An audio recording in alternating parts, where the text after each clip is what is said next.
என்ன நடக்க போகுதுன்னு தெரியாம நம்ம ஒரு பிளான் பண்ணி இவ்வளவு இருந்த அப்புறம் அடுத்த வருஷம் குழந்தை பத்துக்கலாம் நம்ம தள்ளி போட்டா இவரு என்னமா குழந்தை பத்துக்கோங்க இவரு வளர்க்குற மாதிரி குழந்தைய எவ்வளவு கஷ்டமா இருக்கு. எல்லாம் பிளான் பண்ணி தாங்க பண்ணணும் இன்னைக்கு காலத்துலலாம். பாப்பல போவோம்.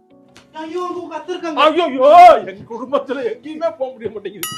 குழந்தை பெற்றுக்கிறது வந்து ரொம்ப ஒரு பர்சனலான டிசிஷன். அது வந்து ஹஸ்பண்ட் ஒய்ஃப் 2 பேர் மட்டும்தான் அந்த டிசிஷனை எடுக்கணும். ஏன்னா அந்த குழந்தைக்கு பிளான் பண்ணுறதும் சரி, அந்த குழந்தைய வந்து பெற்றெடுக்கிறதும் சரி, அதுக்கப்புறம் அதை வளர்க்குறதும் சரி, அவங்க 2 பேர் மட்டும்தான் பண்ண போகிறாங்க.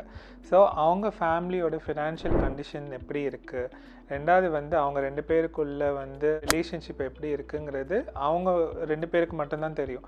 ஸோ ஃபேமிலியாக வந்து நம்ம அதை ஃபோர்ஸ் பண்ணக்கூடாது. இல்லை நம்ம அவுட் சைடர்ஸாக ரிலேட்டிவ்ஸாக வந்து நீங்கள் ஏன் இன்னும் குழந்தை பெற்றுக்கல, ஏன் இன்னும் வந்து கன்சீவ் ஆகலை அப்படிங்கிறது கேட்குறது வந்து அவங்களோட பர்சனல் இன்ஃபர்மேஷனுக்குள்ளே நம்ம வந்து நம்மளோட மூக்கை நுழைக்கிற மாதிரி. ஸோ கண்டிப்பாக வந்து நியூலி மேரிட் கப்புள்ஸ் கிட்ட நம்ம போய் நீங்கள் ஏன் இன்னும் குழந்தை பெற்றுக்கல, நீங்கள் இன்னும் கன்சீவ் ஆகலையா அப்படின்னு கேட்கக்கூடாது. அது வந்து நிறைய பேர் இப்போ இந்த காலத்தில் வந்து அவங்க கெரியர்னால, இல்லைனா அவங்க படிக்கிறனால, இல்லை வேறு ஏதாவது ஒரு காரணங்கள்னால அவங்களோட பேபி பிளான் பண்ணுறதை வந்து கொஞ்சம் டிலே பண்ணுறாங்க, கான்ட்ரசெப்ஷன் ஃபாலோ பண்ணுறாங்க. ஸோ அது வந்து அக்செப்டபிள் தான், அது வந்து அண்டர்ஸ்டாண்டபிள் தான். அதை வந்து நம்ம ஒரு பெரிய ஒரு விஷயம் ஆக்கி அவங்கள வந்து அதுக்காக ஃபீல் பண்ண வைக்கணுங்கிறது கண்டிப்பாக ஒரு தப்பான விஷயம்.